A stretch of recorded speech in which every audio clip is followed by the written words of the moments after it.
FIFA futsal বিশ্বকাপের দুর্দান্ত perform করেছে আর্জেন্টিনা। কোয়ার্টার ফাইনালে কাজাখস্তানকে 6-1 গোলে হারিয়ে সেমির টিকিট নিশ্চিত করেছে আলবিসেলেস্তারা।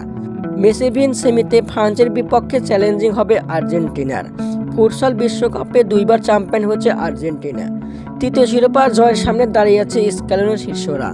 তৃতীয় শিরোপা জিততে হলে আর্জেন্টিনার দুইটা পথ পায়ে দিতে হবে। সেমিতে ফ্রান্সকে হারাতে পারলে অর্ধেক শিরোপার জয় নিশ্চিত করবে আর্জেন্টিনা। তার কারণ ফুটসল বিশ্বকাপে আরেক সেমিতে মুখোমুখি হবে ব্রাজিল ইউক্রেন। দুই দলের মধ্যে যে দল পারবে সে দলে যাবে ফাইনালে। সেক্ষেত্রে আর্জেন্টিনা ফ্রান্সকে হারাতে পারলে ফাইনালে পাবে সহজ প্রতিপক্ষ। আগামী 3 অক্টোবর ফ্রান্সের বিপক্ষে মাঠে নামবে Argentina. Do or die, match হারলে বিদায়, জিতলে শিরোপা জয়ের অর্ধেক স্বাদ।